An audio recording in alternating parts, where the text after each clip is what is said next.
জুবেরি হিমিকা, পরিচালক বেসিস জনাব AKM আহমেদুল ইসলাম বাবু, এবং সবাইকে সজোরে আরো একবার করতালি দিয়ে আমাদের এই বিদায়ী কমিটিকে শুভেচ্ছা জানাতে অনুরোধ করছি বিদায়ী নির্বাহী পরিষদ সদস্যবৃন্দকে যার যার আসন গ্রহণ করার জন্য।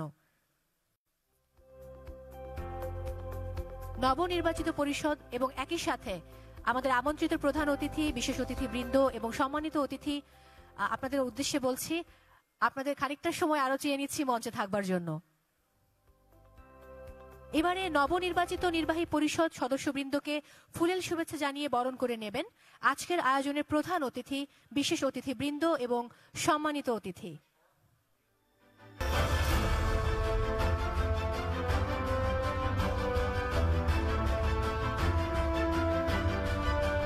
এবারে সম্মানিত অতিথি।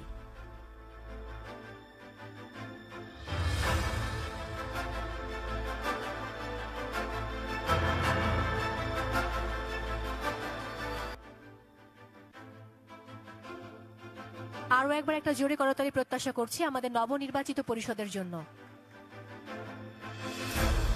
সম্মানিত অতিথি এবং সভাপতিকে বিনীত অনুরোধ করছি মঞ্চে আরো কিছু সময় থাকার জন্য, সেই সাথে নবনির্বাচিত নির্বাহী পরিষদের বাকি সদস্যবৃন্দকে নিজ নিজ আসন গ্রহণ করার জন্য অনুরোধ জানাচ্ছি। আমি বেসিস সভাপতি জনাব রাসেল টি আহমেদকে অনুরোধ করব নির্বাচন বোর্ড ও আপিল বোর্ডের সম্মানিত সদস্যবৃন্দকে সঙ্গে নিয়ে মঞ্চে চলে আসার জন্য।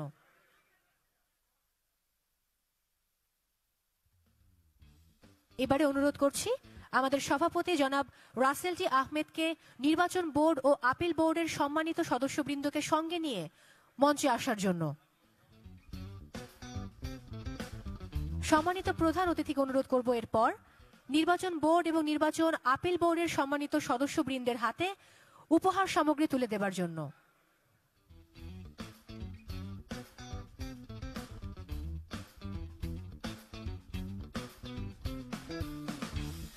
আপনারা জানেন যে বেসিস নির্বাহী পরিষদ 2024-2026 নির্বাচনে নির্বাচন বোর্ডের চেয়ারম্যানের দায়িত্ব পালন করেছেন বেসিসের প্রাক্তন জ্যেষ্ঠ সহ সভাপতি জনাব TIM নুরুল কবির, এবং অন্য দুজন সদস্য ছিলেন বেসিসের প্রতিষ্ঠাতা সদস্য এবং প্রাক্তন জ্যেষ্ঠ সহ সভাপতি জনাব সৈয়দ মামনুন কাদের ও বেসিসের উপদেষ্টা মণ্ডলীর সদস্য এবং প্রাক্তন পরিচালক জনাব নাজিম ফরহান চৌধুরী।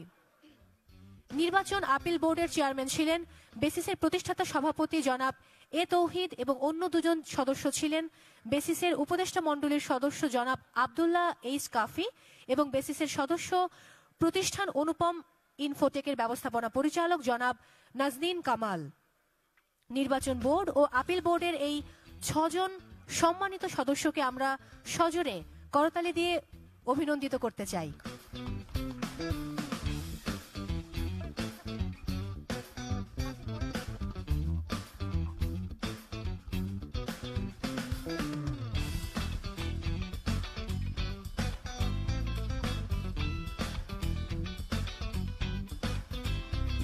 অসংখ্য ধন্যবাদ। আমি আমাদের আজকের আয়োজনের সম্মানিত প্রধান অতিথি, বিশেষ অতিথি এবং একই সাথে আমাদের সভাপতিকে অনুরোধ করছি মঞ্চের সামনে গিয়ে আসন গ্রহণ করার জন্য।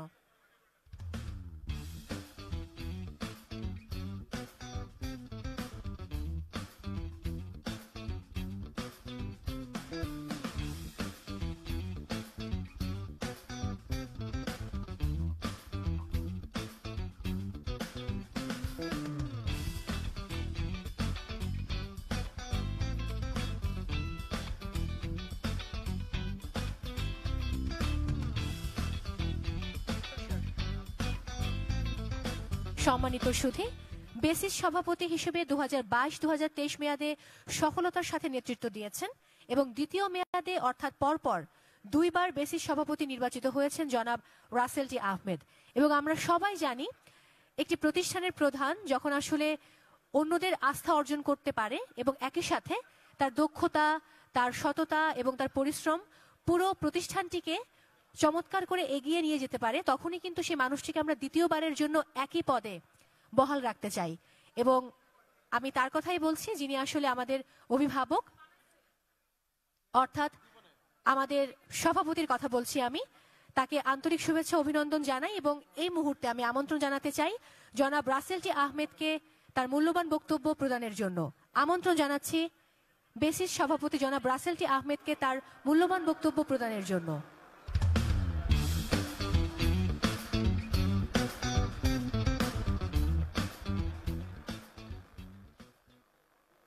সুপ্রিয় বেসিস সদস্যবৃন্দ, আমরা অভিষেক অনুষ্ঠানের মূল আনুষ্ঠানিকতা শেষ করেছি। আমি সামনে যারা আছেন তাদেরকে একটু অনুরোধ করব, যদি আপনারা আসন গ্রহণ করেন দয়া করে, তাহলে আমরা পরবর্তী এই কার্যক্রমটা পরিচালনা করতে পারি।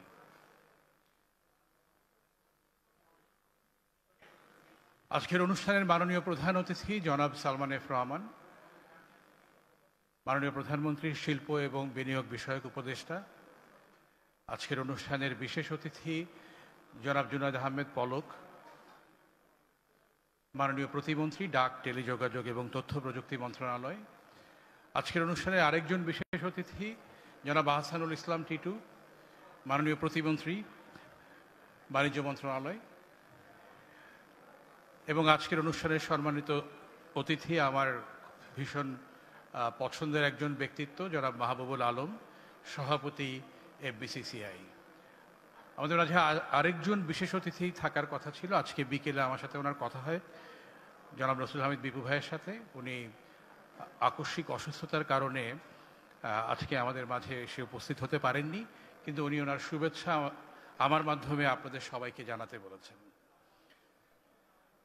সুপ্রিয় বেসিস সদস্যবৃন্দ এবং আজকের সুপ্রিয় সুধী এবং সামনে উপবিষ্ট আমি দেখতে পাই আমাদের প্রথম প্রতিষ্ঠাতা সভাপতি তৌহিদ ভাইকে, আমি দেখতে পাই আমাদের প্রাক্তন সভাপতি সারোয়ার ভাইকে, আমি দেখতে পাই আমাদের প্রাক্তন সভাপতি রাউলি ভাইকে, এবং আমরা আরও অনেক প্রাক্তন সভাপতি বিভিন্ন কারণে কেউ কেউ দেশের বাইরে আছেন, আসতে পারেননি, তাদের প্রতিও আমার শ্রদ্ধা জানাই। আমি সেই সাথে মাত্রই নির্বাচন পরিচালনাকারী নির্বাচন কমিশনের সম্মানিত নির্বাচন কমিশনার কবির ভাই সহ পুরো নির্বাচন কমিশনকে এবং তৌহিদ ভাই সহ অ্যাপিলেট ডিভিশনের সবাইকে অশেষ ধন্যবাদ জানাই এবং বিশেষ কৃতজ্ঞতা জানাই বিগত বোর্ডে আমার সহকর্মী যেই আমি সহ 11 জন ছিলেন, তাদের প্রতি আমার বিশেষ কৃতজ্ঞতা। আমরা একসাথে 2 বছর বেসিসের জন্য কাজ করার সুযোগ পেয়েছিলাম। এবারে এই কার্য বছরে আমার মনে হয় যদি আমরা যে নির্বাচনটি দেখেছি 8ই মে, সেই নির্বাচনে যারাই আজকে নির্বাচিত হয়ে এসেছেন 11 জন, এই জয়টা আসলে বেসিসের সকল সদস্যের। এই জয়টা কোনো টিমের না, এই জয়টা বেসিসের। কারণ হচ্ছে আমরা যখন দেখি প্রায় 1500 ভোটারের মধ্যে 82% ভোট কাস্ট হয়, এতে বোঝা যায় বেসিসের সদস্যরা সচেতন। আমরা যখন দেখি 33 জন প্রার্থীর প্রত্যেকেই সম্মিলিত প্রচেষ্টার মাধ্যমে একটা নির্বাচনকে কতটা সুষ্ঠু, কতটা নিরপেক্ষ এবং কতটা অংশগ্রহণমূলক করতে পারেন, এই কৃতিত্ব 33 জন প্রার্থীর। আমি আপনাদের কাছে একটাবার অনুরোধ করব, বেসিসের সকল সদস্য এবং এই 33 জন প্রার্থীর তাদের সবার উদ্দেশ্যে আমরা একটু করতালি দিই। আপনারা জানেন আমি দ্বিতীয়বারের মতো সভাপতি হয়েছি। প্রথমেই বেসিস সদস্যদের একটা কৃতজ্ঞতা জানাতেই হবে। একটু আগে অভিষিক্ত হলেন যে 11 জন, দারুণ প্রতিভাবান প্রত্যেকেই। এখানে একদিকে অভিজ্ঞতা আছে, অন্যদিকে তারুণ্যের সমন্বয় আছে। এখানে আমরা জানি আমরা বেসিসের যত কাজ করি আমাদের আইসিটি ইন্ডাস্ট্রি, আমরা কেউ এগ্রিটেক নিয়ে কাজ করি, আমরা কেউ হেলথ টেক নিয়ে কাজ করি, আমরা কেউ এডুকেশন টেকনোলজি নিয়ে কাজ করি, আবার কেউ আমরা কাস্টমাইজ সফটওয়্যার করি, কিন্তু আমরা মূলত কাজ করি 2টা ভার্টিক্যাল অফ মার্কেটে, লোকাল মার্কেট এবং ইন্টারন্যাশনাল মার্কেট। আমাদের এই 11 জনের মধ্যে লোকাল মার্কেট এবং ইন্টারন্যাশনাল মার্কেটে কাজ করার অভিজ্ঞতা সম্পন্ন একটা বোর্ড আমরা আপনাদের মাধ্যমে পেয়েছি। আপনাদেরকে ধন্যবাদ এরকম দারুণ একটি বোর্ড আমাকে এবং বেসিসকে উপহার দেওয়ার জন্য। আমি আরেকটা কারণে ভাগ্যবান। আজকের অনুষ্ঠানের প্রধান অতিথি জনাব সালমান এফ রহমান ঠিক 2 বছরের কিছুটা সময় আগে যখন আমরা আরেকটি ভেন্যুতে এমন একটি মঞ্চে অভিষিক্ত হই, সেই দিনও উনি আমাদের প্রধান অতিথি ছিলেন এবং আজকে উনি আমাদের প্রধান অতিথি। আমাদের এই প্রধান অতিথির জন্য আমরা একটু, বিকজ উনি সবসময় যতটা না সরকারের নীতি নির্ধারক, তার চেয়ে বেশি ব্যবসায়ীদের প্রিয় মানুষ হিসেবে পরিচিত, এবং যার জন্যই ওনাকে আমি একদিন অনুরোধ করেছি, উনি 10 মিনিটের মধ্যেই কনফার্ম করেছেন যে থাকবেন। এই একই অনুরোধ আমি যখন পলক ভাইকে করেছি, আমি যখন টিটু ভাইকে করেছি এবং বিভু ভাইকে করেছি, তিনজনই আসলে 10 মিনিটের বেশি সময় কেউ নেননি। আসলে দুইজন তো আসলে পলক ভাই টিটু ভাই ফোনেই কনফার্ম করে দিয়েছেন আমরা অ্যাভেলেবল আছি, এবং একই সাথে মাহবুব ভাইও আমাদেরকে এই জায়গাটুকু নিয়েছে। এবং আমি আরেকটা কারণে ভাগ্যবান, সেটা হচ্ছে আজকে যিনি শপথ পাঠ করালেন আমাদের প্রতিষ্ঠাতা সভাপতি, গত বছর বা গত টার্মে এই তৌহিদ ভাই আমাদেরকে শপথ বাক্য পাঠ করিয়েছিলেন।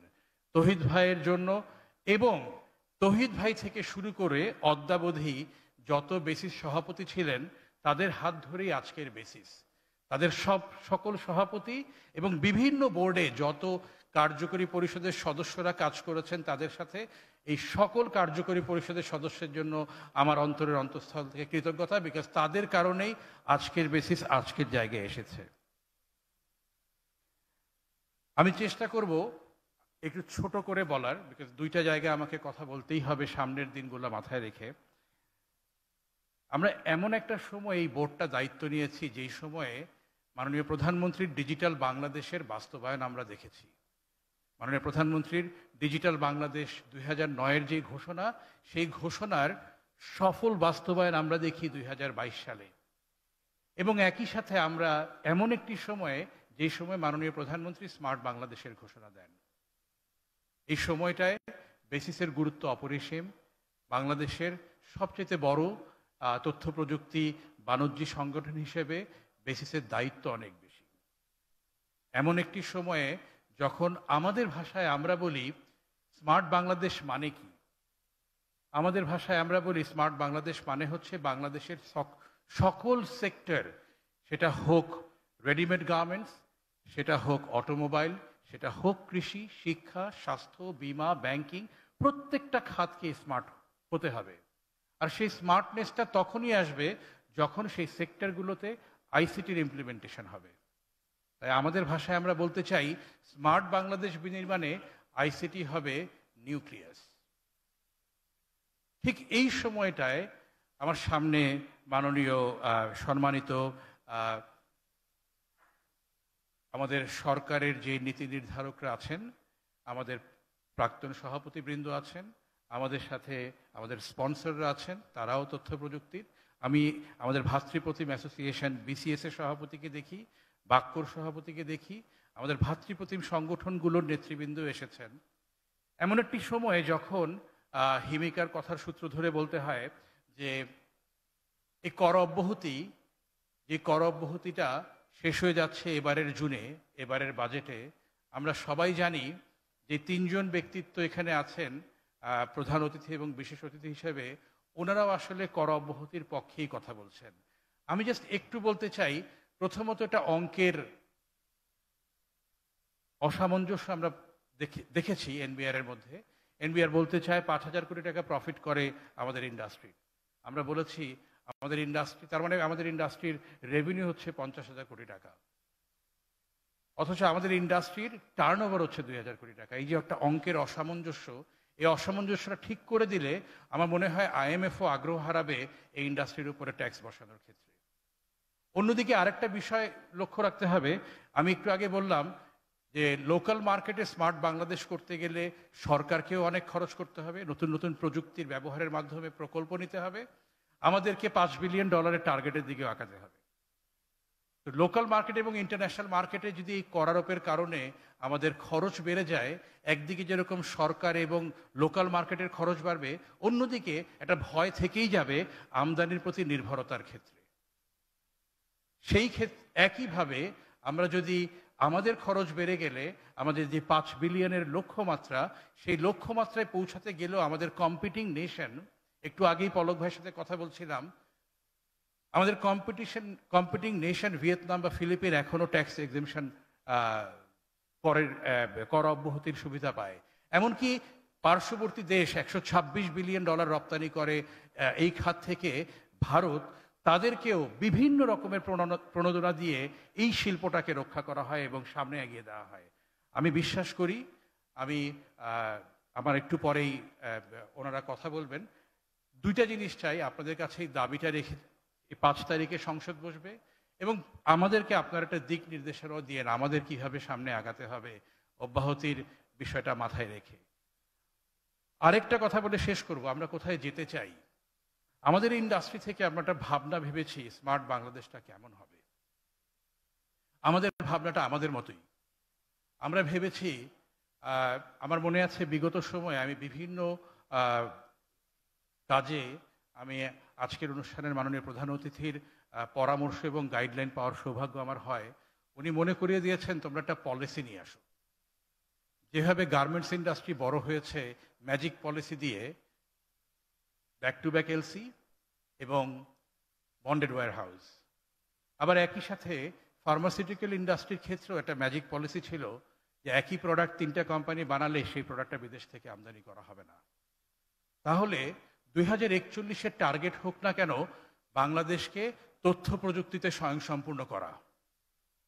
বাংলাদেশের প্রযুক্তি প্রতিষ্ঠানের যে সক্ষমতা আছে সেই সক্ষমতা বিবেচনায় যেন সরকারের এবং বেসরকারি কোনো ক্রয়ে বিদেশি প্রতিষ্ঠানকে আনা না হয়। যেই ক্ষেত্রে বিদেশি প্রতিষ্ঠানকে আনতে আমরা বাধ্য, যে টেকনোলজিটা আমরা তৈরি হচ্ছি, সেই ক্ষেত্রে যেন অবশ্যই একটা দেশীয় প্রতিষ্ঠানকে লোকাল পার্টনার ম্যান্ডেটরি করা হয়। এই দুইটা কাজ যদি দেশীয় প্রতিষ্ঠানের প্রতি আমাদের প্রাধান্যটা বেড়ে যায়, এটা একই সাথে যেরকম আমাদের জনবল তৈরিতে সাহায্য করবে, সবাই আগ্রহী হবে, ফরেন ডিরেক্ট ইনভেস্টমেন্ট এবং লোকাল ইনভেস্টমেন্ট আগ্রহী হবে এই প্রযুক্তিতে, এই শিল্পে, এবং একই সাথে এই শিল্পটা দেশের চাহিদা মিটিয়ে দেশের বাইরেও যেতে পারবে, রপ্তানিটাও সহজ হবে। তখন সর্বশেষে আমি আরও একবার ধন্যবাদ এবং কৃতজ্ঞতা জানাতে চাই আমার বেসিস পরিবারের সকল সদস্যদেরকে। আপনাদের কাছে আমি সহ এই নতুন বোর্ডের 11 জন প্রার্থীর পক্ষ থেকে আপনাদের কাছে দোয়া প্রার্থী, আমাদের জন্য দোয়া করবেন। আমরা চেষ্টা করব বিগত 2 বছরে বেসিসের পতাকাটাকে যেই জায়গায় নিয়ে গিয়েছি, বেসিসের সকল মেম্বারের এই একটু পলিসি সাপোর্ট নিয়ে সামনে উপবিষ্ট মানুষগুলোর কাছ থেকে বা নেতৃত্বের কাছ থেকে বেসিসের সকল মেম্বারদের ব্যবসা সম্প্রসারণের মাধ্যমে আমরা বাংলাদেশের জিডিপিতে আরো বেশি কন্ট্রিবিউট করতে চাই। সেই আশাবাদ ব্যক্ত করে আপনাদের সকলের দোয়া প্রার্থনা করে আজকের মতো আমি এখানেই শেষ করছি। ধন্যবাদ সবাইকে, দোয়া রাখবেন আমাদের জন্য। অসংখ্য ধন্যবাদ জনাব রাসেল টি আহমেদ। আশা করছি আপনার সুদক্ষ নেতৃত্ব এবং আপনার যেই নিজের মতো করে পথ চলার যে বিষয়গুলো, এগুলো আসলেই এই বেসিসকে সামনের দিকে আরো এগিয়ে নিয়ে যাবে এবং আপনি সবাইকে নিয়ে একসাথে পথ চলবেন। এবারে বক্তব্য রাখার জন্য আমি আমন্ত্রণ জানাচ্ছি সম্মানিত অতিথি federation of Bangladesh chamber of commerce and industry FBCCI এর সভাপতি জনাব মোহাম্মদ মাহবুবুল আলম স্যারকে। মঞ্চে আমন্ত্রণ জানাচ্ছি জনাব মাহবুবুল আলম। অবশ্যই আপনার কথা আমরা এই মুহূর্তে শুনতে চাই, একটা জোরে করতালি প্রত্যাশা করছি।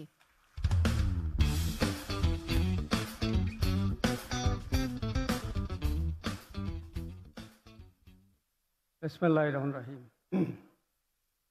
বক্তব্য দেওয়ার আগে আমি আমাদের নতুন সভাপতির যে ট্যাক্স এক্সামটেডের কথা বলেছেন, আমি যেহেতু এখানে নীতি নির্ধারক আছেন, মাননীয় অ্যাডভাইজার মহোদয় আছেন, 2 জন মন্ত্রী আছেন, আমি অনুরোধ করব তার এই ট্যাক্স এক্সামটেডটা যেন অব্যাহত থাকে, তার জন্য ফ্রম FBCCI থেকে আমি অনুরোধ করব।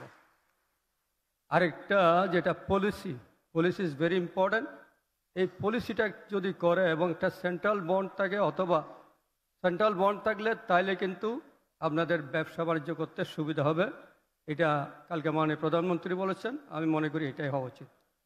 আজকের অনুষ্ঠানের প্রধান অতিথি সালমান এফ রহমান, যিনি আমাদের icon of the business community, adviser to the honourable prime minister মাননীয় ডাজবোধ, তার প্রতিমন্ত্রী জোনায়েদ আহমেদ পলক, আমাদের বাণিজ্য প্রতিমন্ত্রী আসমান ইসলাম টিটু, সম্মানিত অতিথিবৃন্দ, বিজনেস লিডার্স, প্রিন্ট টিমারের সাংবাদিক বন্ধুগণ, সবাইকে আমার পক্ষ থেকে আন্তরিক অভিনন্দন এবং শুভেচ্ছা। আমি মনে করি বেসিস যে যাত্রা শুরু করেছে, ওরা 11 জন না, ওরা 2200 জন আর 1000 জন।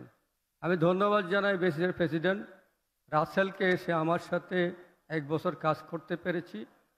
সে একজন ডাইনামিক লিডার এবং তার নেতৃত্বে আগামী দিনে বেসিস আরও অনেক দূর এগিয়ে যাবে।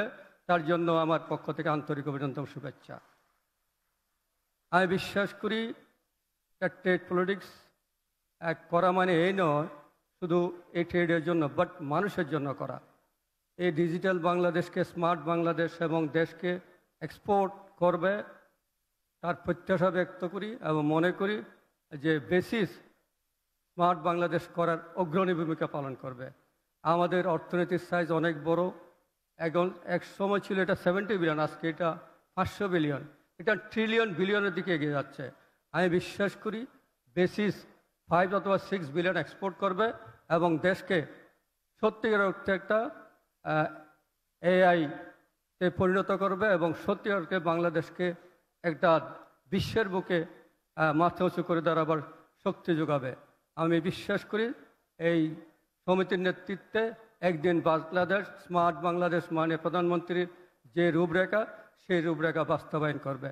আমি কথা না বাড়িয়ে এই কমিটির সাথে এফবিসিআই আগামী দিনে কাজ করার প্রত্যয় ব্যক্ত করে আমাকে এখানে কিছু কথা বলার সুযোগ দেওয়ার জন্য ধন্যবাদ জানিয়ে আমার বক্তব্য এখানে শেষ করছি। জয় বাংলা, জয় বঙ্গবন্ধু, বাংলার চিরজীবী হোক। অসংখ্য ধন্যবাদ। চমৎকার কম্প্যাক্ট বক্তব্য, খুব অল্প সময়ে অধিক কথার বা অধিক বিষয়ের আসলে বহিঃপ্রকাশ ঘটিয়েছেন তিনি। আবারও ধন্যবাদ জানাই জনাব মোহাম্মদ মাহবুবুল আলম, সভাপতি এফবিসিসিআই। এ পর্যায়ে আমি সবিনয় অনুরোধ করছি আমাদের আজকের অনুষ্ঠানের সম্মানিত বিশেষ অতিথি, গণপ্রজাতন্ত্রী বাংলাদেশ সরকারের বাণিজ্য মন্ত্রণালয়ের মাননীয় প্রতিমন্ত্রী জনাব আহসানুল ইসলাম চিটু এমপি স্যারকে তার মূল্যবান বক্তব্য উপস্থাপনের জন্য। একটা জোরে করতালি প্রত্যাশা করছি।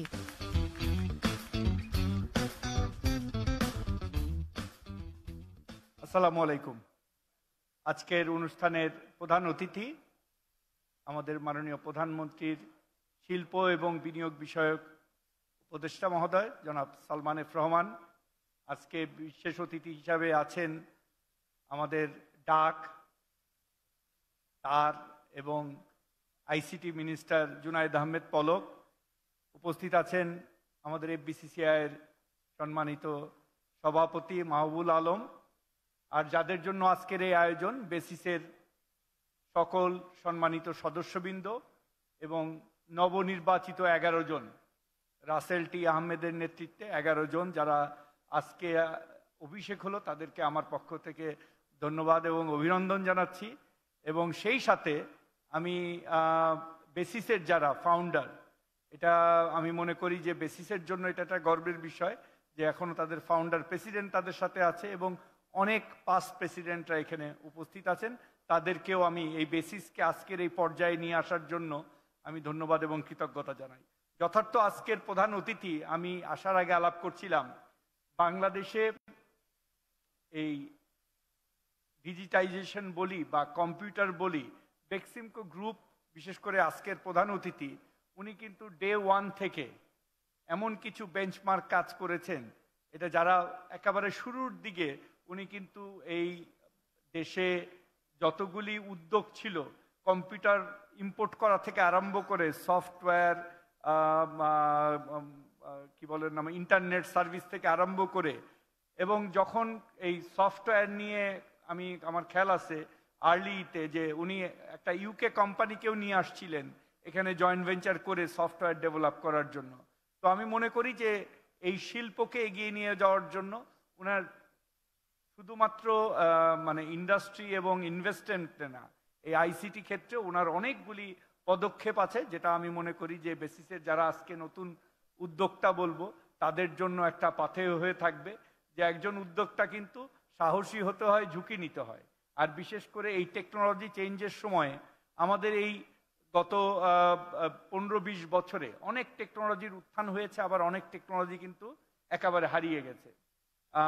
সেটা মোবাইল টেকনোলজি, সফটওয়্যার টেকনোলজি। তো এই বিষয়টা খুব চ্যালেঞ্জিং। তো আমি আইসিটি নিয়ে বলবো না, আইসিটি লাইন মিনিস্টার আছে।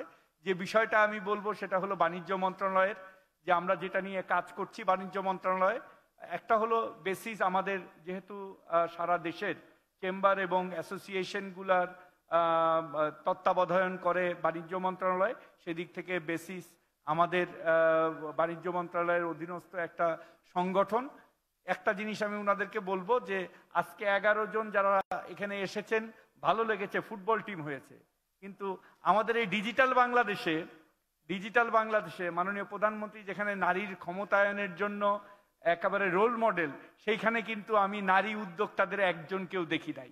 আমার মনে হয় যে এই 11 জনের টিমে আগামীতে আইন পরিবর্তন করে হোক আর যেভাবেই হোক, অন্তত 3 ভাগের 1 ভাগ নারী মানে প্রতিনিধি, নারী উদ্যোক্তা এই বেসিসের কমিটিতে থাকা উচিত। এবং আমার মনে হয় এতে বাকি নারীরা যারা এখানে আছেন তারা অনুপ্রাণিত হবে। এবং বাংলাদেশের এই যে অগ্রযাত্রা লাস্ট 15 ইয়ার্সে মাননীয় প্রধানমন্ত্রীর নেতৃত্বে, আমরা যেখানেই যাই সব জায়গায় কিন্তু এটা গর্ব করে বলি যে তার পিছনে শুধুমাত্র গার্মেন্টসের শ্রমিক না, পলিটিক্যাল লিডারশিপ, ওমেন লিডারশিপ। আমরা কিন্তু আমাদের অ্যাসোসিয়েশনের গুলাকে এনকারেজ করতেছি যে আমাদের অলরেডি 23টা জেলায় আমরা ওমেন চেম্বার করেছি, এবং আমাদের টার্গেট যে আগামী 2 বছরের মধ্যে আমাদের তৃণমূলে প্রত্যেকটা জেলায় আমরা ওমেন চেম্বার অফ কমার্স করব। সেইখানে বেসিসেও আমার মনে হয় প্রচুর উদ্যোক্তা বেসিসে আমাদের নারীরা আছে, তাদেরকে এগিয়ে নেওয়ার সুযোগ আমার মনে হয় করে দেওয়া দরকার। এটা হলো আমার একটা অনুরোধ। আর একটা হলো যে আমরা বাণিজ্য মন্ত্রণালয়, আপনারা জানেন যে আমরা মার্কেট অ্যাক্সেস নিয়ে কাজ করি বিভিন্ন দেশের, বিশেষ করে WTOর। আপনারা জানেন কয়েকদিন আগে WTO মিনিস্ট্রিয়াল কনফারেন্স 13 হয়েছে, সেইখানে আমাদের এই যে ই কমার্স নিয়ে যে মনিটরিয়াম, সেটা আরো MC14 মানে আগামী 2 বছর পর্যন্ত বৃদ্ধি করা হয়েছে। কিন্তু আমাদের এর মধ্যে কিন্তু আমাদের সক্ষমতা অর্জন নিজেদেরকে করতে হবে। বিশেষ করে ই কমার্স নিয়ে অনেকগুলি ব্যাপার আছে যেখানে আমার মনে হয়, আমি কিছুক্ষণ আগে আইসিটি মন্ত্রীকে জিজ্ঞেস করতেছিলাম যে আমাদের এই যে আইসিটি সহ কতগুলি অ্যাসোসিয়েশন আছে, উনি বলল 5টা অ্যাসোসিয়েশন আছে, আপনারা ডিল করেন সফটওয়্যার নিয়ে। কিন্তু এখন কিন্তু সফটওয়্যার, হার্ডওয়্যার এবং কমিউনিকেশন, এটার কম্বিনেশন ছাড়া কিন্তু কোনো জিনিসই আপনারা করতে পারবেন না। তো একটার সাথে আর একটা রিলেটেড। আমার খেয়াল আছে আমি 1998-এ ঢাকা স্টক এক্সচেঞ্জে ফ্লোট ট্রেড থেকে যখন আমরা অটোমেটেড ট্রেড করি, এখানে আমি কিছুক্ষণ আগে ডিউক ভাইকে দেখতেছিলাম, উনি আছে মনে হয় এখানে কোথাও। তো আমরা যখন করতেছিলাম তখন কিন্তু এত মানে ট্যালেন্ট ছিল না, কিন্তু আমরা যখন করতে গেলাম তখন কিন্তু দেখলাম যে আমাদের সফটওয়্যার না, সফটওয়্যারের সাথে হার্ডওয়্যার, হার্ডওয়্যারের সাথে নেটওয়ার্কিং, এই সবগুলোর কম্বিনেশনেই কিন্তু আমাদেরকে কাজগুলি করতে হয়। তো এখন আমাদের যে সামনের যে চ্যালেঞ্জটা, মার্কেট অ্যাক্সেস নিয়ে আমরা কাজ করতেছি। এখনো আমাদের বাংলাদেশে জাপান থেকে কম্প্রিহেন্সিভ ইকোনমিক পার্টনারশিপ এগ্রিমেন্ট করার জন্য জাপানের একটা টিম, প্রায় 39 জনের একটা টিম কাজ করছে। বেসিসির প্রতিনিধি সেখানে আছেন, যে আমরা কিভাবে বিভিন্ন দেশের মার্কেট অ্যাক্সেসটা এনশিওর করতে পারি। তো আমি আশা করি যে আপনারা আমাদের সাথে কাজ করবেন, যে বিভিন্ন দেশে আমরা কিভাবে আমাদের উৎপাদিত সফটওয়্যার এই পার্টনারশিপগুলো বিভিন্ন দেশের সাথে করতে পারি এবং কিভাবে সেই সুযোগ সুবিধাগুলি আমরা তৈরি করতে পারি। আগামীতে কিন্তু এই চ্যালেঞ্জটা বড় হবে। আর দ্বিতীয় যে কথাটা, যদিও মানে আমাদের মন্ত্রণালয়ের বাইরে, আমি সেদিন আমাদের মন্ত্রণালয়ে কথা বলার সময় দেখলাম যে আমাদের সফটওয়্যারের একটা বড় প্রতিবন্ধকতা, আমি জানি না আপনারা ফিল করেন না কিনা, বাট আমি শুরু থেকে একেবারে আমি 93-তে যখন বাংলাদেশে আসছি, আমি যে কোম্পানিতে হাত দিছি, ফার্স্ট ফার্মাসিউটিক্যাল একটা কোম্পানিতে, আমি কিন্তু 93-তে আমার কম্পিউটারে ডিজিটাল ইনভয়েস করে আমার কোম্পানি আমি চালু করেছি 1993-তে। এবং তখন কিন্তু আমাদের এত ফ্যাসিলিটি সুযোগ সুবিধা ছিল না। তো আমাদের এই যে উত্তরণগুলি, এই যে যাত্রার পথে যে ইয়েগুলি, এই জিনিসগুলা কিন্তু এগিয়ে নিতে হবে, যে আমরা যেন আমাদের টোটাল ডিজিটাইজেশনের যে জার্নিটা, সেটার জন্য বড় প্রতিবন্ধকতা আমি মনে করি যে বিজনেস রুলস স্পেসিফিকেশন। আপনারা যারাই করতে যান, বিশেষ করে লোকাল যারা সফটওয়্যার তৈরি করেন বা যাদেরকে ডিজিটাইজ করতে দেখি, আমাদের বিজনেস রুলস স্পেসিফিকেশনের ডোমেইন নলেজের এক্সপার্টিসটা কম। দেয়ার আর লট অফ নিউ ট্যালেন্ট, তারা ল্যাঙ্গুয়েজ দিতে পারে, তারা এটাকে কনভার্ট করতে পারে, কিন্তু যখনই এটা ইমপ্লিমেন্টেশনে যায়, আপনার যদি ডোমেইন নলেজ স্পেশালিস্ট না থাকে, তাহলে কিন্তু অনেক দূর আগানো যায় না। এই কথাটা আমি এই জন্য বললাম যে আমাদের 1998-এ ঢাকা স্টক এক্সচেঞ্জে অটোমেশন হয়েছে, কিন্তু সেই দিন থেকে আজ পর্যন্ত এখন কিন্তু ম্যাচিং ইঞ্জিন আমরা ন্যাসডাক থেকে নিয়ে আসতেছি, আমেরিকা থেকে নিয়ে আসছে। আমাদের কিন্তু আমরা বুয়েটে নিয়ে কাজ করেছি, আমরা অনেক অর্গানাইজেশন নিয়ে কাজ করছি, কিন্তু অল্টারনেটিভ কিন্তু আমরা এখানে ডেভেলপ করতে পারি নাই। এইরকম ইন্স্যুরেন্সের কথা বলি, আমরা ব্যাংকিংয়ের কথা বলি, মানে ফাইন্যান্সের কথা বলি, বিশেষ করে ফাইন্যান্সিয়াল সেক্টরে কিন্তু আমাদের কোর যে সিস্টেমগুলি এখনো আমরা বিদেশ নির্ভর। তো আপনাদের এই কোর ডোমেইন নলেজগুলা যদি আমরা ডেভেলপ না করতে পারি, শুধু সামনের কানেক্টিভিটিগুলা যদি আমরা দিয়ে ইয়ে করি, তাহলে কিন্তু আমাদের এই সফটওয়্যারের যে জায়গাগুলি, সেই জায়গাগুলিতে আমরা পিছিয়ে থাকবো, আমাদের কম্পিটিটিভনেস অনেক কম থাকবে। লাস্ট যে অনুরোধটা করব সেটা হলো যে আপনাদের সেক্টরে আরো বেশি ট্যালেন্টেড ট্রেন ম্যান পাওয়ার দরকার, অনেক বেশি ট্রেনিং দরকার, এবং বাইরে থেকে প্রচুর ট্রেনিং যদি আমরা না করাতে পারি, তাহলে আমাদের যে পরিমাণ চাহিদা, আমাদের ডোমেস্টিক কিন্তু সফটওয়্যারের একটা বিশাল চাহিদা আছে, সেইটাও যদি আমরা পূরণ করতে পারি। এবং সবাই, ইন্ডিয়ার কথা বলি, সব দেশে, সিঙ্গাপুরে যাবেন, তারা কিন্তু আগে লোকালের জন্য তৈরি করে তারপরে এক্সপোর্টে। মানে আমরা একদিক থেকে সৌভাগ্যবান যে আমরা টার্গেটই করতেছি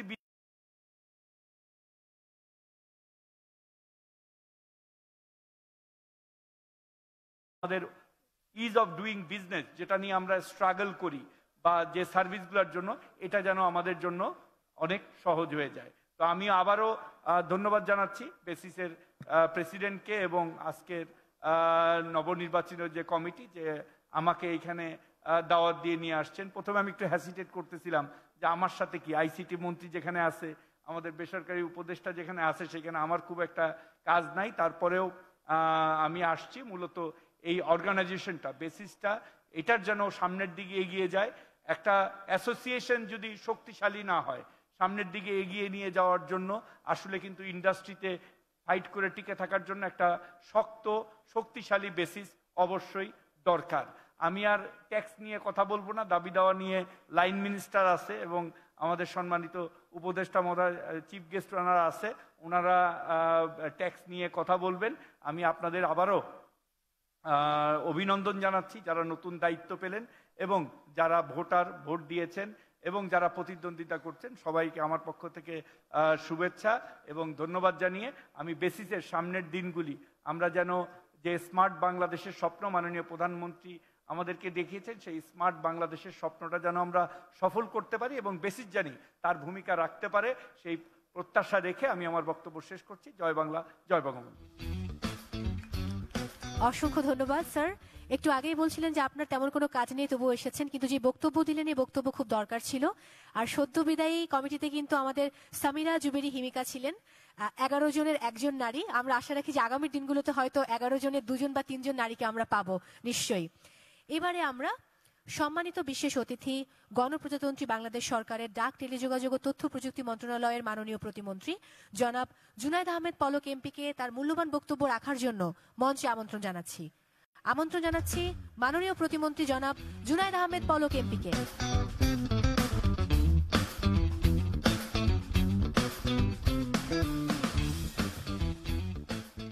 ধন্যবাদ মৌসুমী, চমৎকার করে অনুষ্ঠান উপস্থাপনা করার জন্য। আজকে আসলে আমি অতিথি হিসেবে নয়, বেসিস পরিবারের একজন সদস্য হিসেবে এসেছি, এবং বেসিস আমার হচ্ছে প্রতিমন্ত্রী হিসেবে টেকনোলজি সম্পর্কে, সফটওয়্যার সম্পর্কে শেখার প্রথম পাঠশালা।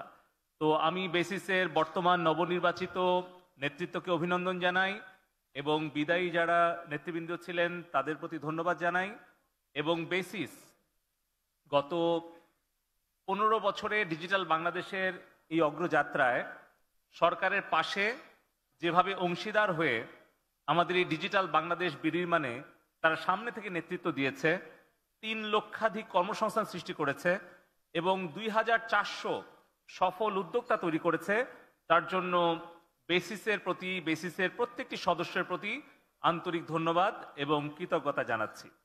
পাশাপাশি আমাদের আজকের প্রধান অতিথি আমাদের প্রাইভেট সেক্টর এবং বিজনেস এন্টারপ্রেনিয়রদের অভিভাবক, মাননীয় প্রধানমন্ত্রীর বেসরকারি শিল্প এবং বিনিয়োগ বিষয়ক উপদেষ্টা, আমাদের সকলের শ্রদ্ধেয় জনাব সালমান এফ রহমান এমপি, বিশেষ অতিথি মাননীয় বাণিজ্য প্রতিমন্ত্রী আহসানুল ইসলাম টিটো ভাই এবং এফবিসিসির সভাপতি মাহবুব ভাই, বেসিসের সভাপতি সাবেক রাউলি ভাই, সারোয়ার ভাই, তহিদ ভাই, নবনির্বাচিত সভাপতি রাসেল ভাই সহ আমাদের ইন্ডাস্ট্রির বিভিন্ন অ্যাসোসিয়েশনের সভাপতি এবং প্রতিনিধিবৃন্দ, সাংবাদিক বন্ধুগণ, সবাইকে সালাম, শুভেচ্ছা, আসসালামু আলাইকুম, আদাব, সবাইকে শুভ সন্ধ্যা। আমি খুব বেশি কথা বাড়াতে চাই না। আমরা প্রধান অতিথির বক্তব্য এবং তার নির্দেশনা, উপদেশ, পরামর্শ আমরা শুনতে চাই, জানতে চাই। আগামীর পথ চলায় 41 সালে মাননীয় প্রধানমন্ত্রীর স্মার্ট বাংলাদেশ বিনির্মাণে আমাদের সফটওয়্যার শিল্পের কি ভূমিকা হবে, সফটওয়্যার শিল্পের উদ্যোক্তাদের কি ভূমিকা হবে, সেই বিষয় সম্পর্কে আমরা মাননীয় প্রধান অতিথির বক্তব্য শুনব। তবে একটা বিষয় বলতে চাই, আজ থেকে 15 বছর আগে যখন 2008 সালের 12 ডিসেম্বর মাননীয় প্রধানমন্ত্রী জননেত্রী শেখ হাসিনা ডিজিটাল বাংলাদেশের রূপকল্পটি ঘোষণা করেন, সেই সময়ে কিন্তু আমাদের এই সফটওয়্যার শিল্পের খুব শক্তিশালী অবস্থা কিন্তু ছিল না। আমাদের এই শিল্প থেকে রপ্তানি আয় $26 মিলিয়ন নিচে ছিল। আমার মনে হয় 98 সালে যখন বেসিস প্রতিষ্ঠিত হয় তখন সম্ভবত 18 জন সদস্য দিয়ে যাত্রা শুরু হয়েছিল। সেই 98 সালে যাত্রাটাও শুরু হয়েছিল মাননীয় প্রধানমন্ত্রী জননেত্রী শেখ হাসিনা যখন প্রথমবারের মতো প্রধানমন্ত্রীর দায়িত্ব পালন করছিলেন। নিশ্চয়ই আপনাদের মনে আছে 98 সালে মোবাইলের মনোপলি ভেঙে দিয়ে মোবাইল সাধারণ মানুষের নাগালের মধ্যে এনে দিয়েছিলেন জননেত্রী শেখ হাসিনা।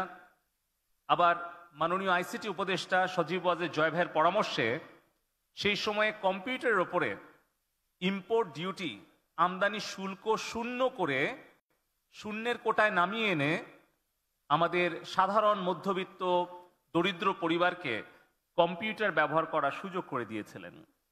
আবার মাননীয় আইসিটি উপদেষ্টা 2015 সালে নতুন আরেকটি নীতিগত সহায়তা প্রদান করে বাংলাদেশে digital device, computer, mobile phone উৎপাদন করার সুযোগ তৈরি করে দিয়েছিলেন।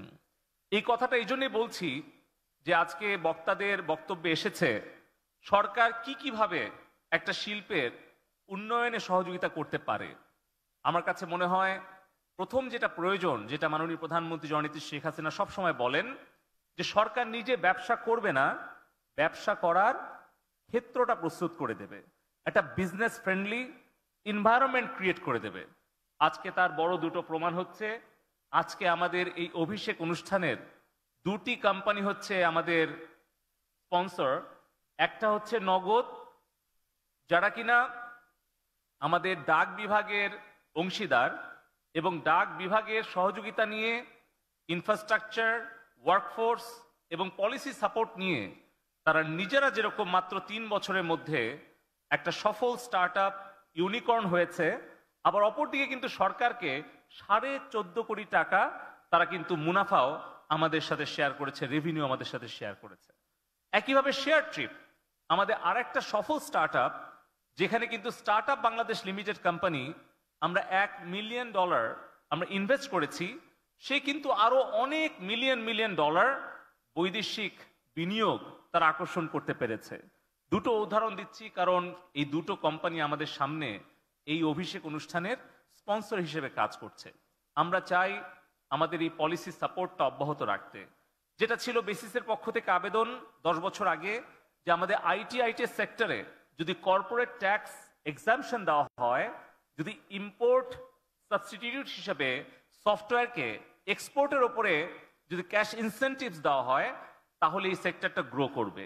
সেই $26 মিলিয়ন এক্সপোর্ট কিন্তু আজকে বেসিসের সফল উদ্যোক্তাদের নেতৃত্বে $2 বিলিয়ন উন্নীত হয়েছে। আজকে 3 লক্ষ তরুণ তরুণী কর্মসংস্থান হয়েছে। এখন আমরা 24 সালে 30শে জুন আমাদের এই কর্পোরেট ট্যাক্স এক্সাম্পশনের মেয়াদ শেষ হতে যাচ্ছে। তবে আজকের এই অভিষেক অনুষ্ঠান থেকে আমরা মাননীয় প্রধানমন্ত্রীর কাছে আপনাদের বেসিস বিজনেস ট্রেড অর্গানাইজেশন পাশাপাশি আমরা আইসিটি পরিবারের একজন সদস্য হয়ে আমি নিজেও আপনাদের দাবির সাথে একাত্মতা ঘোষণা করে আমরা মাননীয় প্রধানমন্ত্রীর কাছে বিনয়ের সাথে অনুরোধ করব, একটা শিশু যখন কেবল হাঁটতে শেখে তাকে হাতটা ধরে একটু হাঁটায় শিখতে হয়, তারপরে যখন সে নিজে পথে হাঁটতে শিখে যায় তখন কিন্তু তার নিজের পথে সে এগিয়ে যায়। তো আমাদের সফটওয়্যার ইন্ডাস্ট্রি কিন্তু কেবল হাঁটি হাঁটি পা পা করে 15 বছরে এসছে। আমরা যদি আর 5টা বছর যদি আমরা 30 সাল পর্যন্ত 31 সাল পর্যন্ত এই ট্যাক্স এক্সাম্পশনটা আমরা কন্টিনিউ করতে পারি, তাহলে আমার বিশ্বাস আমাদের এই সফটওয়্যার সেক্টর থেকে আমরা ইনশাল্লাহ $5 বিলিয়ন আমরা রপ্তানি আয় অর্জন করতে পারব। আমাদের সেই ক্ষেত্রে এই পলিসি সাপোর্টটা দরকার, যেটা আমরা সরকার থেকে দিতে চাই। দ্বিতীয়টি হচ্ছে ফাইন্যান্সিং। আমাদের বিনিয়োগটা আসলে সফটওয়্যার ইন্ডাস্ট্রিতে একটা ট্র্যাডিশনাল লোন সিস্টেম কিন্তু কাজ করে না, যে কারণেই সজীব ওয়াজেদ জয় ভাইয়ের পরামর্শে আমরা স্টার্টআপ বাংলাদেশ লিমিটেড কোম্পানি আমরা প্রতিষ্ঠা করেছি এবং এখান থেকে কিন্তু ইতিমধ্যেই আমরা 50টা কোম্পানিতে প্রায় 100 কোটি টাকার উপরে বিনিয়োগ করেছি। আমরা মাননীয় প্রধানমন্ত্রীর কাছে আরো 500 কোটি টাকা চেয়েছি এবং আমার বিশ্বাস আগামী 5 বছরের মধ্যে আমাদের সফটওয়্যার, বিপিও এবং আমাদের আইটি সেক্টরে অন্ততপক্ষে আরো 2000 কোটি টাকা আমরা আমাদের স্টার্টআপ বাংলাদেশ লিমিটেড কোম্পানি থেকে আপনাদের জন্য ইকুইটি ইনভেস্টমেন্টের একটা অপরচুনিটি আমরা ক্রিয়েট করতে পারবো, যাতে করে আপনারা আপনাদের সাহসী পদক্ষেপ নিতে পারেন, ঝুঁকিটা নিয়ে বড় ধরনের প্রতিষ্ঠান তৈরি করতে পারেন। এর সাথে আমাদের যে হিউম্যান রিসোর্স দরকার, যেটি বাণিজ্য প্রতিমন্ত্রী মহোদয় বলেছেন, আমরা আইসিটি ডিভিশন থেকে আমাদের হায়ার অ্যান্ড ট্রেইন প্রোগ্রামের আওতায় আমরা 1 লক্ষ আমাদের ফ্রন্টিয়ার টেকনোলজিতে আমরা দক্ষ জনশক্তি তৈরি করছি। Artificial intelligence, data analytics, machine learning, blockchain, cyber security এবং আপনাদের যা কিছু প্রয়োজন সেগুলো যদি আপনারা আমাদের কাছে আপনাদের রিকোয়ারমেন্টটা দেন, তাহলে আমরা কিন্তু সেই দক্ষ জনবলটা আমরা আইসিটি মিনিস্ট্রির অর্থায়নে আমরা সেটা ট্রেনিংটা দিয়ে দিব, যাতে করে আপনাদের কোম্পানির ওভারহেড কস্টটাও কমে, পাশাপাশি আপনারা দক্ষ যোগ্য কর্মশক্তি আপনারা পান। তো আমি আর বক্তব্য বাড়াচ্ছি না। আমাদের অভিভাবক এখানে আছেন সালমান ফজলুর রহমান ভাই। আমরা আশা করব আমরা যে দাবিগুলো এনবিআর এর চেয়ারম্যান মহোদয়ের কাছে, মাননীয় অর্থমন্ত্রী, মাননীয় অর্থ প্রতিমন্ত্রী মহোদয়ের কাছে আমরা আনুষ্ঠানিকভাবে ইন্ডাস্ট্রি এবং গভর্নমেন্টের পক্ষ থেকে দিয়েছি, সেটি আমাদের অভিভাবক হিসেবে জনাব সালমান ফজলুর রহমান ভাই আমাদের পক্ষ থেকে মাননীয় প্রধানমন্ত্রীর কাছে এই জোর দাবিটি উনি উত্থাপন করবেন এবং আমাদের সকলের অভিভাবক হয়ে সেই দাবিটি আমাদেরকে আদায় করে দেবেন, এই প্রত্যাশা রেখে আমার বক্তব্য এখানেই শেষ করছি। Be innovative and smart. জয় বাংলা, জয় বঙ্গবন্ধু।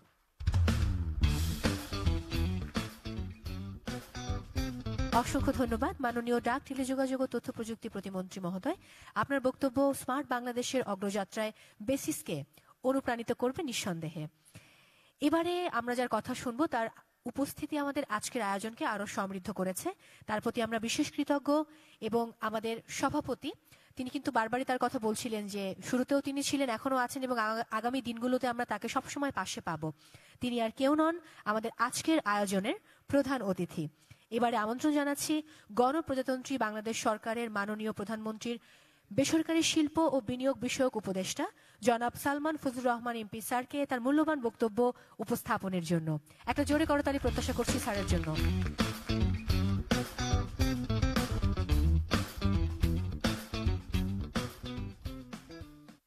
বিসমিল্লাহির রহমানির রহিম।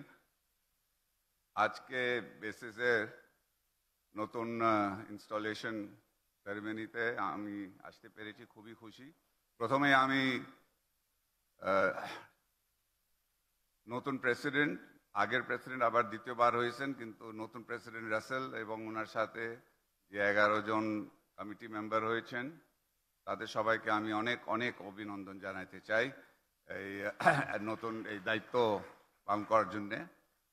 আমি তার সাথে যে কথাটা রাসেল ওনার বক্তব্যতে বলেছেন, আমি কিন্তু ওনার সাথে একমত 100%, যে আজকে বেসিস যে জায়গায় এসছে, প্রথম প্রেসিডেন্ট থেকে ওনার পর্যন্ত যতগুলি প্রেসিডেন্ট হয়েছেন, তার সাথে সাথে যতগুলি এক্সিকিউটিভ কমিটি ছিলেন, সকলের কন্ট্রিবিউশনে কিন্তু আজকে বেসিস এই জায়গায় আসতে পেরেছে। এবং আমি মনে করি সে কথাটা যে রাসেল বলেছেন, আমি ওনাকে ধন্যবাদ জানাতে চাই। এই রেকগনিশনটা হলো সব থেকে আমাদের অনেক সময় হয় কি যে আমাদের অতীতে যারা ছিলেন ওনাদেরকে আমরা ভুলে যাই এবং ওনাদেরকে স্বীকৃতি দেই না। এটার জন্য যে রাসেল এই কথাটা বলেছেন, আমি আসল ওনাকে অনেক অনেক ধন্যবাদ দিতে চাই। এখানে যারা উপস্থিত আছেন, আমার বিশেষ অতিথিরা, আমার আইসিটি প্রতিমন্ত্রী আমার ছোট ভাই পলক, আবার আরেক ছোট ভাই আছে আমাদের বাণিজ্য প্রতিমন্ত্রী টিটো, এবং মাহবুব ভাই আছেন আমাদের এফবিসিসিআই সভাপতি, এবং বেসিসের সবাই যারা আছেন, আসসালামু আলাইকুম। যেহেতু আপনারা ট্যাক্স নিয়ে এত সবাই বলতেছেন, আমি ট্যাক্সের কথাটা আগে ছেড়ে দেই, তারপর কিন্তু আপনাদের সাথে আমার আজকে কিন্তু কিছু গুরুত্বপূর্ণ কথা আমি আপনাদের সাথে শেয়ার করতে চাই এবং বলতে চাই। ট্যাক্সের যেটা হয়েছে, আমি কিন্তু মাননীয় প্রধানমন্ত্রীর সাথে কথা বলেছিলাম যে এই যে ভিসি আমাদের ভিসি কি সেদিন যে আমরা অ্যাটেন্ড করেছিলাম একটা ভেঞ্চার ক্যাপিটালের যে অ্যাসোসিয়েশনে, সেখানে সে কথাটা তোলা হয়েছিল। তারপরে আমি কিন্তু মাননীয় প্রধানমন্ত্রী সাথে কথাটা বলার সুযোগ পেয়েছিলাম। তো উনি আমাকে বললেন যে চিরকালের জন্য তো আমরা ট্যাক্স এক্সামশন দিতে পারি না। আমি বললাম না, আজকে সেমিনারে ওনারা যে প্রস্তাবটা দিয়েছেন তারা চিরকালের জন্য চাচ্ছে না, তারা বলছে কি আমাদের একটা প্ল্যানিং দরকার। আপনি আমাদেরকে বলে দেন আগামী 5 বছর থাকবে বা 3 বছর থাকবে, তাহলে সেভাবে আমরা কিন্তু প্ল্যান করে আমাদের ব্যবসাটা আমরা কিন্তু এখন হঠাৎ যদি আপনি তুলে দেন তাহলে আমাদেরকে সমস্যা হবে। তো উনি আমার সাথে একমত হলেন, না এটা তুমি ঠিকই বলেছো, আমরা একটা এই ধরনের আমরা অ্যানাউন্স আইসেড আপনি বলতে পারেন ঠিক আছে আগামী 3 বছরে এত হবে, তারপর এত হবে, তারপর এত হবে, then ultimately you'll be back to normal tax. উনি মোটামুটি আমার সাথে তখন একমত হয়েছেন। এখন দেখি বাজেটে কি হবে, আমি কথাটা ওনার সাথে আবার তুলব এবং আমি আশা করি যে এই বাজেটে যেহেতু উনি আমাকে কথাটা বলেছেন হ্যাঁ হ্যাঁ আমরা আস্তে আস্তে কমাবো, আই থিঙ্ক একটা প্ল্যান দেওয়া হবে এই বাজেটে, অন্তত এই প্ল্যানটা জানিয়ে দেওয়া হবে যে আমরা ট্যাক্স এখন ধার্য করছি না, কিন্তু করব আগামী 2 বছর পরে বা 4 বছর পরে, so that you know what is going to happen. আমি আশা করি সেটা আমরা করতে পারবো। আমি যে কথাটা বলতে চাচ্ছি সেটা হলো যে আমি আপনাদেরকে আমাদের একটা সেক্টরকে যে ভালো হয়, সবকিছু সাকসেসফুল হয়েছে, এভরিথিং ইজ ফাইন, কিন্তু আমাদের নেক্সট লেভেল যাওয়াটা কিন্তু আমরা চিন্তা করি না। আমি এক্সাম্পলটা দিতে চাই গার্মেন্টের সাথে। I am to start with the garment industry. তো গার্মেন্ট ইন্ডাস্ট্রিতে যেটা আপনারা বলেছেন, bonded warehouse, back to back LC facility, অনেক আগে এটা দেওয়া হইলো, এটার জন্য আমাদের গার্মেন্ট ইন্ডাস্ট্রিতে চলে। তারপর কিন্তু আপনার বিজিএমইএ বলেন, বিকেএমইএ বলেন, সবাই কিন্তু হিউজ ব্যাকওয়ার্ড লিঙ্কেজ হলো, ভেরি সাকসেসফুল। এবং ট্রেড বডি ওখানে যা আপনার কাজগুলি করেছে আনবিলিভেবল, খুবই সাকসেসফুল। ওদেরকে বুঝাই যাচ্ছে আমাদের সিঙ্গেল লার্জেস্ট এক্সপোর্ট আইটেম, আমাদের অনেক ডাইভার্সিফিকেশন করেছে, ভ্যালু এডিশনটা আমরা অনেক বাড়াতে পেরেছি। ট্রেড বডিগুলি বিশেষ করে বিজিএমইএ, বিকেএমইএ,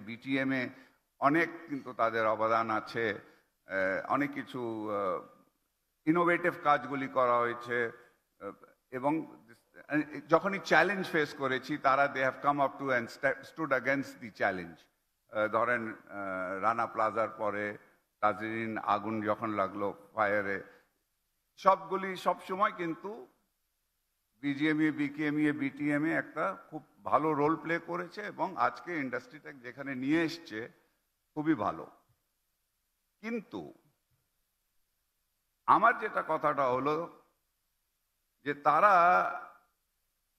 নেক্সট লেভেলটা চিন্তা করে নাই।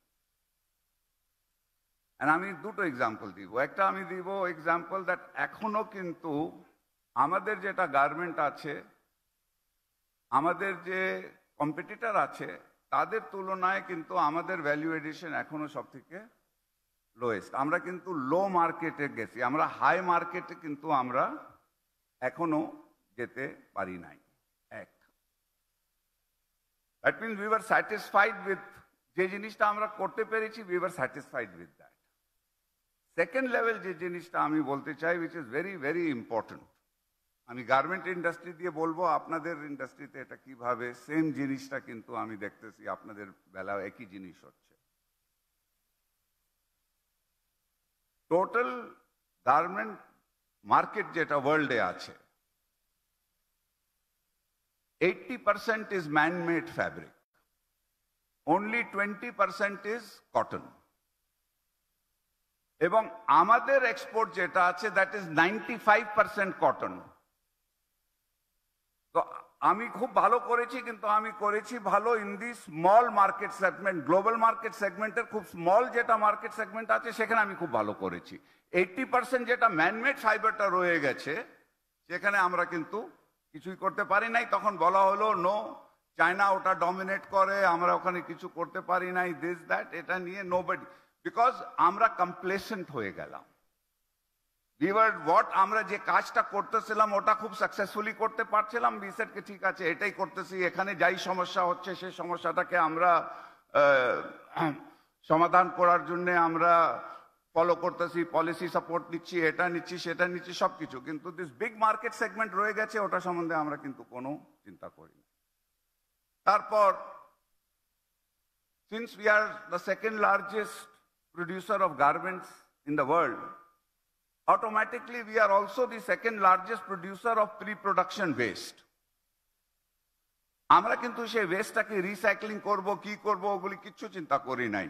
ওখানে আমাদের পলিটিক্যাল একটা যেটা আমরা বলি জুট ব্যবসা, ওটা শুরু হয়ে গেল, আর আমরা কিন্তু অনেক চেষ্টা বলে গেলাম ঠিক আছে থাকো। এখন যখন আমাদের ক্লাইমেট চেঞ্জ, গ্রিন, কনজিউমার থেকে প্রেশার আসতেছে, অল অফ আ সাডেন আমরা রিসাইক্লিং এর চিন্তা করতেছি, এটা হচ্ছে। কিন্তু আগে থেকে যদি আমরা এটা চিন্তা করে থাকতাম তাহলে নাও যখন চায়না, আমেরিকা সমস্যা হচ্ছে, অনেক চাইনিজ কোম্পানিজ আর now coming to invest in Bangladesh for man made fibre garments. কিন্তু ওরা এসে বলতেছে তোমার কিন্তু policy ecosystem for man made fibre non existent. আমরা যে তোমার দেশে এসে আসবো, এখন বিজিএমই সবাই ঘুম থেকে উঠে তারা তাড়াতাড়ি এটা দরকার ওটা দরকার তারা বলতেছে। এটা তো আগে থেকে তাদেরকে করা উচিত যেটা ছিল, থিঙ্কিং ঠিক আছে what I'm doing very well, I'm very successful. কিন্তু just restricting myself to that is not good enough. আমাকে কিন্তু নেক্সট স্টেপটা, নেক্সট লেভেল চিন্তা করা দরকার। আপনাদেরও একই অবস্থা। আমি কিন্তু দেখতেছি that আপনারা যে জিনিসটা so far you have done it, congratulations, you have done a fantastic job, BASIS has done a fantastic job, আপনারা ট্রেডের জন্য যা যা কাজ করার জন্য সবই ভালো। কিন্তু আপনারা যে লেভেলে আছেন, যেভাবে দি টেকনোলজি ইজ মুভিং, যে স্পিডে ইট ইজ মুভিং, আপনাদেরকে কিন্তু you have to think of the next level. What is the policy support? I understand tax is important, কিন্তু ট্যাক্স ছাড়া আপনাদের তরফ থেকে আমাদেরকে কিন্তু সরকারকে you have to give us better ideas that what is the policy support needed that you will be able to actually যে আমাদের যে নেক্সট লেভেলে যে প্রযুক্তি যাচ্ছে সেখানে সরকার কি কি করতে পারে। আজকে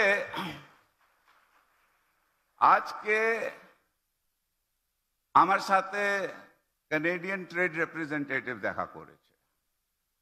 তো আমি ওর সাথে আর্টিফিশিয়াল ইন্টেলিজেন্সের কথা তুললাম। আমি বললাম যে কিছুদিন আগে রিয়াদে আমি ওয়ার্ল্ড ইকোনমিক ফোরামে একটা প্যানেলে ছিলাম, যেখানে ল্যারি ফিঙ্ক আপনার ব্ল্যাক রকের সিইও ছিল, এবং ওখানে আপনার লুবনা উল্লায়নও ছিল, very famous Saudi finance entrepreneur. তো লুবনা তখন বলেছে যে তুমি আর্টিফিশিয়াল ইন্টেলিজেন্সের কথা বলছো, ভালো কথা, কিন্তু আমি মনে করি যে সৌদি আরবিয়াতে আমাদের ইয়াং জেনারেশন আছে, আমাদের ডেমোগ্রাফিক ডিভিডেন্ট আছে, এরা কিন্তু অনেক ভালো করবে। ল্যারি ফিঙ্ক বললো, তোমার সাথে আমি ডিসএগ্রি করি। যে দেশে এজিং পপুলেশন আছে, they will take more advantage of artificial intelligence than যে দেশে আপনার লার্জ পপুলেশন আছে। এবং গ্লোবাল নর্থ আর গ্লোবাল সাউথের divide is going to go much wider because of artificial intelligence. এখন তো অলরেডি আপনারা জানেন, আমি কিন্তু অনেক সময় বলেছি কোডিং, বাচ্চাদেরকে কোডিং শিখাও, so that by when they come out they will become programmers। কিন্তু with artificial intelligence যেভাবে এখন যাচ্ছে, সব থেকে আগে যার চাকরি যাবে সেটা হবে প্রোগ্রামার, কিন্তু যেহেতু মেশিনগুলি নিজে প্রোগ্রামিং করতে শুরু করবে। So that's how the speed it is moving. So what is the training that we need to do? So আমারকে কানাডিয়ান ট্রেড রিপ্রেজেন্টেটিভ বললো যে না, আমি ল্যারি ফিঙ্কের সাথে আমি এগ্রি করি না, বিকজ আমরা দেখেছি দ্যাট আমাদের কানাডিয়ান কোম্পানিদের সাথে ভিয়েতনামে we are having a lot of, একটা কোম্পানির নাম বললো এসবিটি না এসটিবি, আমি মনে নাই, যেটা আর্টিফিশিয়াল ইন্টেলিজেন্সে ভিয়েতনামে বলছে এমন লেভেলে তারা চলে গেছে working together with the Canadian government. And সে বললো যে তারা এটা পেরেছে বিকজ তাদের ইয়াং ওয়ার্কফোর্স ছিল, তার কারণে তারা করতে পেরেছে। So this is now a debate. আমার কথাটা হলো বেসিস থেকে this debate is a very something very important for you. You have to guide the government যে আসলে আমার demographic dividend, is it an advantage for me or is it going to be a disadvantage for me? I don't no.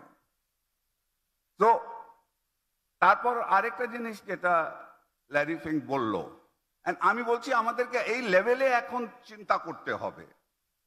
সে বললো যে that most important, the new oil is big data.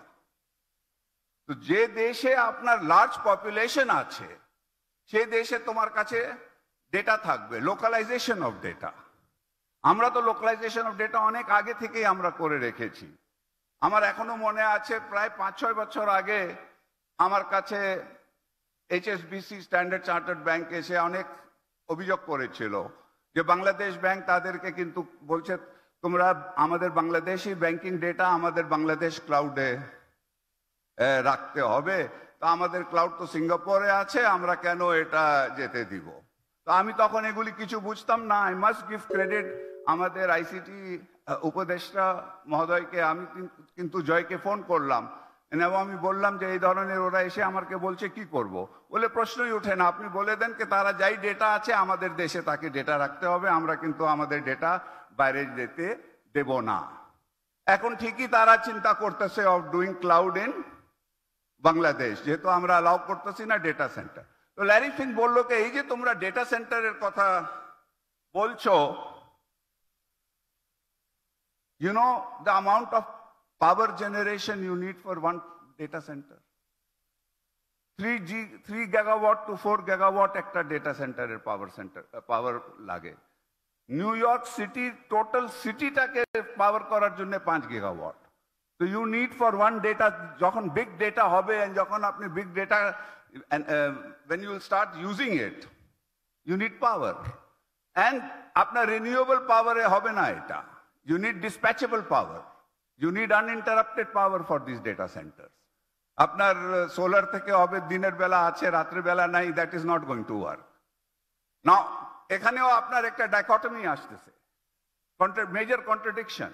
একদিকে আপনি বলছেন zero emission, climate change, আরেক দিকে আপনি বলতেছেন আমাদেরকে এখন বিগ ডেটা এর মধ্যে চলে যেতে হচ্ছে, ওখানে উই নিড কনভেনশনাল পাওয়ার। তো আগেন আজকে আমাকে ওই কানাডিয়ান ট্রেড রিপ্রেজেন্টেটিভ ভালো একটা কথা বললো কি তোমাদের তো নিউক্লিয়ার পাওয়ার আছে, use your nuclear power for your data saunters.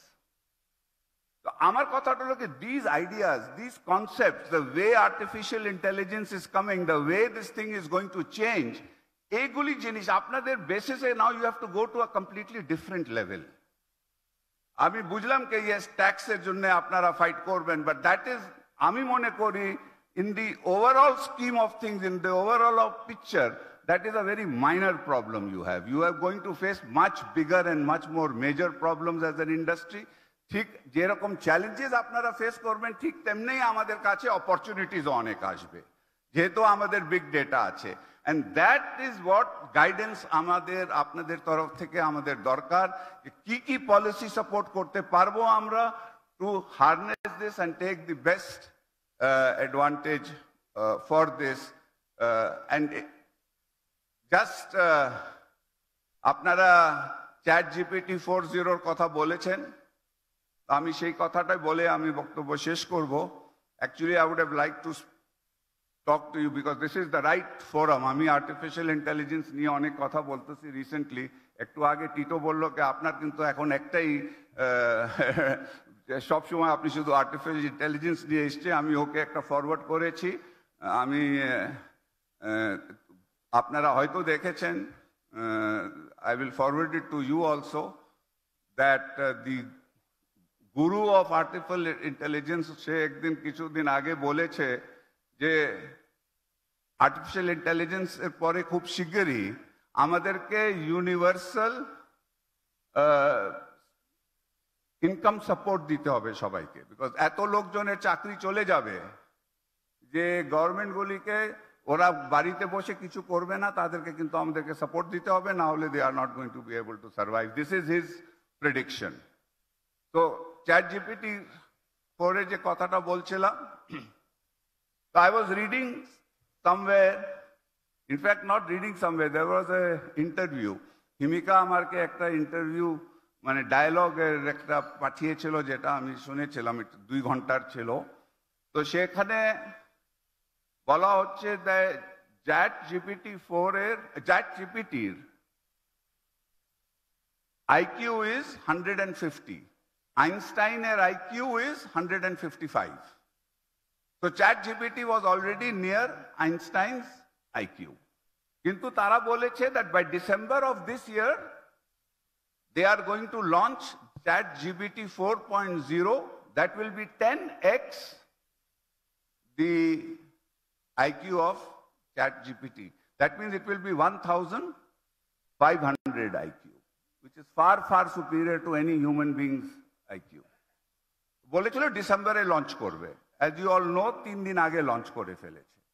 যে জিনিসটা তাদের ডিসেম্বরে লঞ্চ করার কথা মে মাসে তারা অলরেডি লঞ্চ করেছে। This is the speed at which they are developing. এবং আপনার এটা তো হলো company, this is OpenAI. আপনার সরকারগুলি, governments, how far they are working on AI and how far they have reached and what they have done, what is America doing, what is China doing, we have no idea about it. So in this new environment, আমার মনে হয় basis has to also completely refocus and go into the and guide the government. It is আপনাদের তরফ থেকে, কিন্তু আপনারা আমাদেরকে যখন বলবেন what is the policy support you need.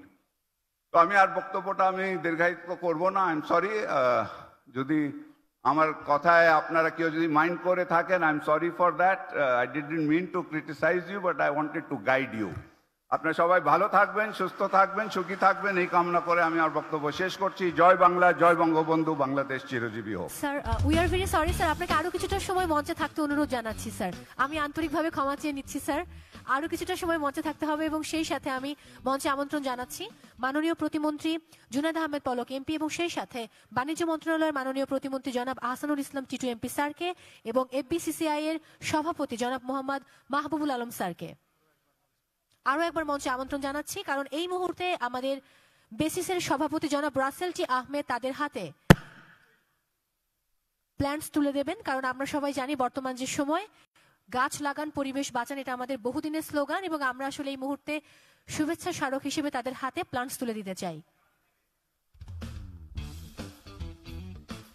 আমি আরো একবার আন্তরিকভাবে ক্ষমা চেয়ে নিচ্ছি আমাদের আজকের আয়োজনের প্রধান অতিথি, বিশেষ অতিথিবৃন্দ এবং সেই সাথে সম্মানিত অতিথির কাছে, কারণ বারংবার তাদেরকে আসলে মঞ্চে আহ্বান করছি এবং সেই সাথে মঞ্চে অপেক্ষা করতে হচ্ছে।